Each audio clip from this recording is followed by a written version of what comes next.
I made this chin-chin for Christmas. It is so good that my people can't get enough of it. As we do every year around Christmas, my boys joined me in making this, so you may be seeing their hands.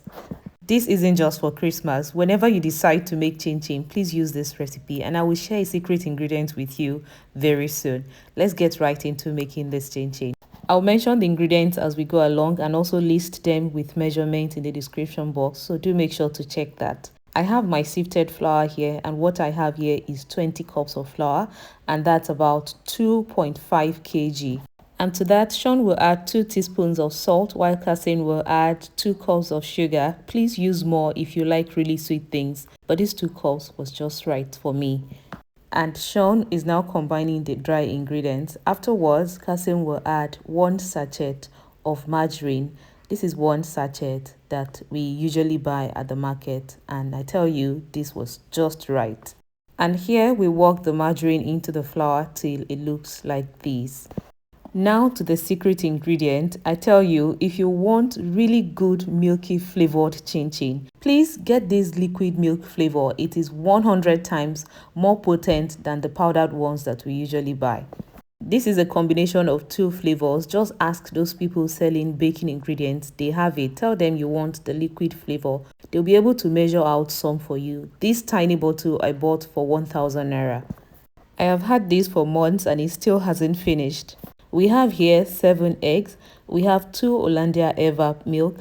Now we're going to combine the milk and the eggs before pouring into the flour.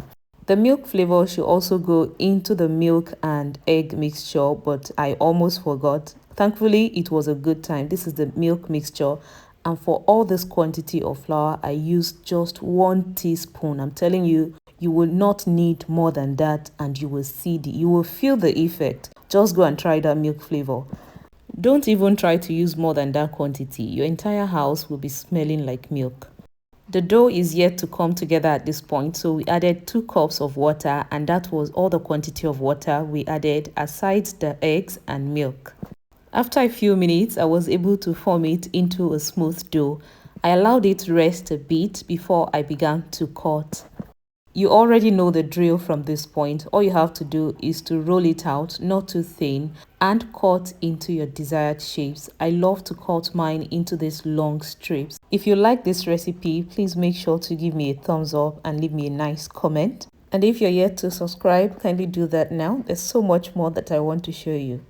And I put them on a flour tray like this, ready to be fried. So I had to do this outside. I love outdoor cooking. I poured some oil in a pan, let it heat up. I had to test this by adding just 1 chin-chin first to see how hot the oil was before I went in with more. Please fry on medium heat, and once you put them into the hot oil, they will begin to separate on their own, so you don't have to worry. As you can see, they have now separated at this point, so I just need to keep a close watch and continue to move them around till they look this good. This chin-chin was so good. It was crunchy but has a soft crunch because of the eggs that we put in it. And I love the milk flavor. It is not overpowering at all. Overall, this was so good. I want to encourage you to try this recipe the next time you want to make chin-chin, and you will love it.